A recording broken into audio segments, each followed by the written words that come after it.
Hello, আসসালামু আলাইকুম everyone. আজকে আমি নিয়ে এসেছি পটল আলু দিয়ে ইলিশ মাছের ঝোল।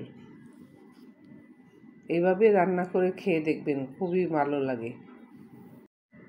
জানি এটা সবাই রান্না করে খেয়েছে, তারপরও আমি আপনাদের সাথে এই রান্নাটা শেয়ার করলাম। প্রথমে আমি ইলিশ মাছগুলো ভেজে নিয়েছি।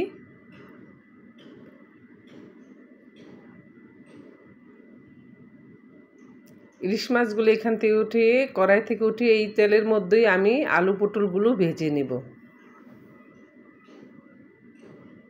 এই তো আলু পটলগুলো আমি দিয়ে দিলাম কড়াইতে, দিয়ে একটু ভালো করে ভেজে নিব। কালার আসা পর্যন্ত ভেজে নিলাম। কালারটা এসে গেছে, এখন আমি পটলগুলো নামিয়ে নিব। এখন আমি কড়াইতে পরিমাণ মতো তেল দিয়ে দিব।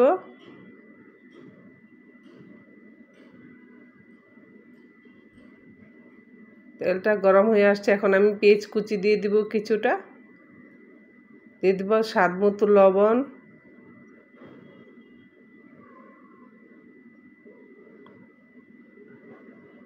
এই তো আমার পেস্টটা ভাজা হয়ে আসছে। এখন আমি দিয়ে দিব চা চামচের হাফ চামচ আদা রসুন বাটা, দিয়ে দিব চা চামচের হাফ চামচ জিরে বাটা, দিয়ে দিলাম চা চামচের হাফ চামচ হলুদের গুঁড়ো, চা চামচের হাফ চামচ মরিচের গুঁড়ো দিয়ে দিলাম, দিয়ে একটু কষিয়ে নিব যাতে কাঁচা গন্ধটা না আসে আদা রসুনের। এখন আমি আরেকটু পানি দিয়ে ভালো করে কষিয়ে নিব যাতে ভালো করে কষিয়ে আসে আর আদা রসুনের মশলার গন্ধটা যেন না আসে, কাঁচা গন্ধটা। এখন আমি কষে আসছে, এখন আমি পটল আলুগুলো দিয়ে দিব, দিয়ে একটু কষিয়ে নিব, ভালো করে কষিয়ে নিব। তেল ওঠা পর্যন্ত, যতক্ষণ না ওঠে ততক্ষণ আমি কষিয়ে নেব। যে তেলটা উঠে গেছে, এখন আমি পরিমাণ মতো পানি দিয়ে দিব।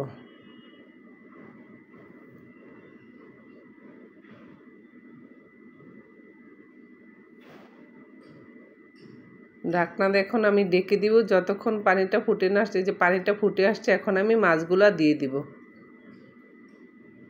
ইলিশ মাছগুলো দিয়ে দিব, দিয়ে আমি কিছুক্ষণ রান্না করব ঢাকনাটা ডেকে।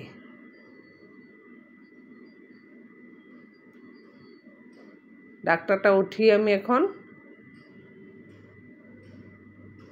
দুটো টমেটো ফালি করে রেখেছি, টমেটো দুটো দিয়ে দিব,